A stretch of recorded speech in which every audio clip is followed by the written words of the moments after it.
দাদা আমি কি অলরাউন্ডার, ব্যাট করলেন বল করলেন? রাজনীতিও করছি, ব্যাট বল রাজনীতি ক্যারাটে সব করেছি, করি এখনো করি। সেই জন্য আমার সামনে আসতে লোক একটু ভয় পায়। যত দিন যাচ্ছে কীর্তি আজাদ তো ফিকে হয়ে যাচ্ছে দেখা যাচ্ছে। রং কবে ছিল? চিরদিনই ফিকে। যে রিটায়ার্ড আর টায়ার্ড তার কাছ থেকে কি আশা করবেন? উনিও বুঝতে পারছেন যে এখানকার জনতা আপনাকে নিচ্ছে না, পার্টির লোকেরাই সঙ্গে বেরোচ্ছে না। ওরা ওদের ব্যাপারটা দেখে নেবে। আমরা আছি মানুষের সঙ্গে, মানুষ মোদির সঙ্গে আছে, সেটাই দিনকে দিন পরিষ্কার হয়ে যাচ্ছে। দাদা একটা জিনিস দেখা যাচ্ছে, লোকসভা বিধানসভায় জিতলেও পঞ্চায়েতে বিজেপি জিততে পারে না কেন? পঞ্চায়েতে এখানকার পুলিশ দিয়ে গুন্ডা দিয়ে লুট করা হয়। নেক্সট পঞ্চায়েতে দেখবেন বাড়ি থেকে বেরোতে দেবো না গুন্ডাদের। তখন কি একই সিস্টেম চলবে? কি সিস্টেম সেটা আগের থেকে বলবো না, বুঝতে পারবেন ঠিক। আচ্ছা, গতকাল তো আপনি প্রচার করলেন সারাদিন, মুখ্যমন্ত্রী উত্তরবঙ্গে গেছেন, কোনো প্রচার করেনি, আদিবাসী নৃত্যে পা মিলিয়েছে। এখন দেখুন, ওদের লোকজনকে ডাকতে গেলে নাচানাচি করতে হচ্ছে। মুখ্যমন্ত্রীও নাচেন, এখানকার ক্যান্ডিডেটও নাচানাচি করে লোক জমা করার, ম্যাজিক করার, আর যেমন করে না রাস্তার ধারে নাচ গান নাটক করে ম্যাজিক করে লোক জমা করে, ওদের তাই করতে হচ্ছে। আর আমাদের দেখলেই লোক রাস্তায় চলে আসে, এই পার্থক্য। না, ওরা এতখানি কনফিডেন্স যে বছরে প্রথম দিন প্রচার করতে হয়। আমি তো প্রচারই করিনি কোথাও। আমি তো লোকের সঙ্গে দেখা করছি। এখানে কি প্রচার করছি নাকি? ক্রিকেট খেলতে এসেছি, তাতে লোক এসে যাচ্ছে। ওরা টাকা পয়সা দিয়ে রোড শো করছে, ঘোড়া ভাড়া করছে, আমাদের তাও করতে হয়নি। কিন্তু রোড শো তো আপনাদের হবে। যখন হবে তখন দেখতে পাবেন। ওরা করেনি কাকে, যখন ক্লান্ত হয়ে যাবে তখন আমরা রাস্তায় নামবো।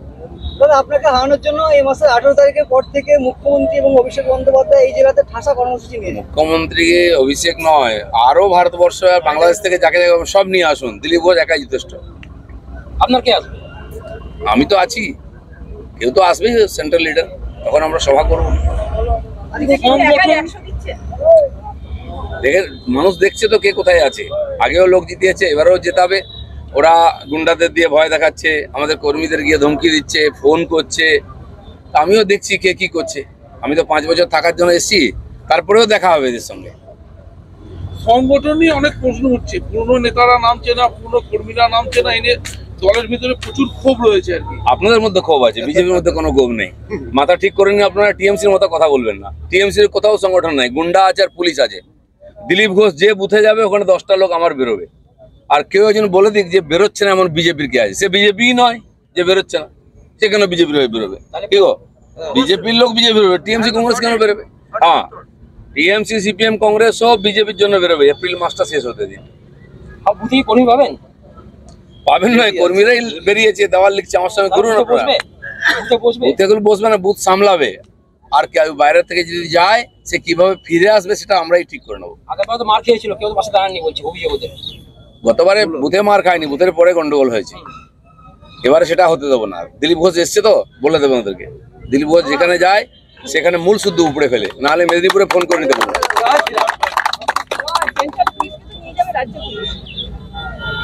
তাদের তো চোখ কান আছে তো, তাদের অবজারভার আসছে।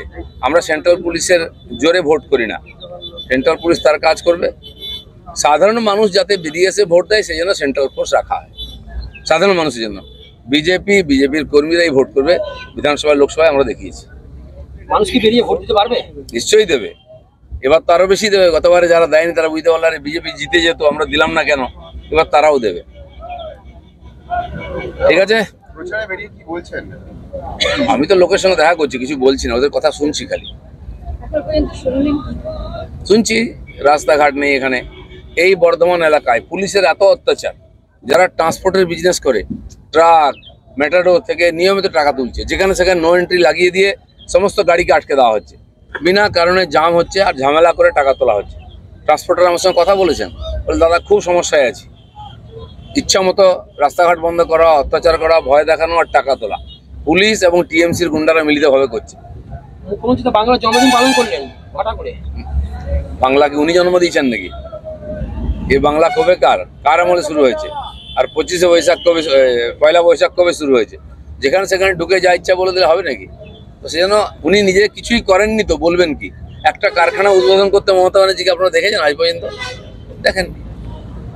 মোদিজি দেখুন, হাইওয়ে, এয়ারপোর্ট, রেল, ট্রেন সমস্ত উদ্বোধন করছেন। মমতা ব্যানার্জি কি উদ্বোধন করছেন কোথাও দেখেছেন? কেউ দেখবেন না। সব কাটমানি আর লুটপাট চলছে, ওই টাকা লুট হয়ে যাচ্ছে আর রাস্তায় হাঁটছেন টাকা দাও টাকা দাও টাকা দাও। সারা জীবনটা কাটিয়ে দিলেন এরকম দাও দাও করে। দাদা লক্ষ্মী ভান্ডার 500 থেকে 1000 করা হয়েছে, এফেক্ট হবে? 5000 করলেও কিচ্ছু হবে না। লোক জানে ওই টাকাটা ফুর্তি করার জন্য, ভোটও দেবে না। ক্লাবের টাকা কেন বন্ধ করেছেন? 600 কোটি টাকা ক্লাবকে দিতেন, 1,00,000 2,00,000 করে, ভোটটা বিজেপি পেয়ে গেল, টাকাটা ওদের নিয়ে নিল। না, পাবলিকের টাকা নিচ্ছে, আর যে সরকার হবে তাকে ভোট দেবে। শুভেন্দু অধিকারী বলছেন জিতলে 3000 টাকা করবেন লক্ষ্মী ভান্ডার। এখন তো আমাদের সরকার হচ্ছে না, যখন হবে তখন ভাববো। এখন তো মোদী সরকার হচ্ছে। পি চিদম্বরম বলছেন যে আসন্ন লোকসভা নির্বাচনে মমতা বন্দ্যোপাধ্যায় গুরুত্বপূর্ণ ভূমিকা দেবে। প্রত্যেকবার নেন, গতবারও নিয়েছিলেন, এমপিএম হয়ে গেছেন, 12টা সিট নিয়ে নিয়েছি আমরা। এবার আরো 12টা কমবে, তখন বুঝতে পারেন যে কি মমতা ব্যানার্জির সঙ্গে দেখাও করবে না, কেউ ডাকবেও না। লালু প্রসাদের চেয়েও খারাপ অবস্থা হবে। কেউ বলেছেন 2 লাখের বেশি ভোটে জিতবেন বর্তমান দুর্গাপুর আসলে। মুখ্যমন্ত্রীকে প্রধানমন্ত্রী দেখতে চান তিনি। উনি আগে বর্ধমানটা জিতুন, তারপরে মুখ্যমন্ত্রী প্রধানমন্ত্রী হবেন। 4 তারিখ অবধি লাফালাফি করুন, যতক্ষণ না ভোট গণনা হচ্ছে ততক্ষণ কীর্তি আজাদ জিতবেন। ভোট গণনা শেষ হলে বিজেপি জিতবে। চিদম্বরম যদি বলে যে কি ফ্যাক্টর মমতা ব্যানার্জি? হ্যাঁ, হাওয়া দিচ্ছেন, আর তো কেউ সামনে আসছে না। সারা ভারতবর্ষে কোনো নেতা দেখছেন মোদীজির সামনে? কেউ ভয়ে যাচ্ছে না। মমতা ব্যানার্জিকে ডেকে নিয়ে ওরা লাফালেন, মমতা ব্যানার্জি বুঝে গেলেন কোনো চান্স নেই, বাড়ি চলে এসছে। তাহলে কি মমতা ব্যানার্জি সাহস আছে মুখ করছে? মমতা ব্যানার্জির সাহস, হাওয়া দেওয়া হচ্ছে। উনি হাওয়া খান তো লোকের, যেন হাওয়া দিচ্ছেন মমতা ব্যানার্জি। গতবারে নামিয়েছিলাম, এবারে দিদি ঘোরাঘুরি করে বুঝলেন কোথাও কোনো চান্স নেই। বাবা নিজের বাড়িটা বাঁচাও, আর 1 ডজন সিট যদি কম হয়ে যায় দোকান বন্ধ হয়ে যাবে। চলো, ধন্যবাদ। নির্বাচন করিয়ে দেখেছেন নাকি?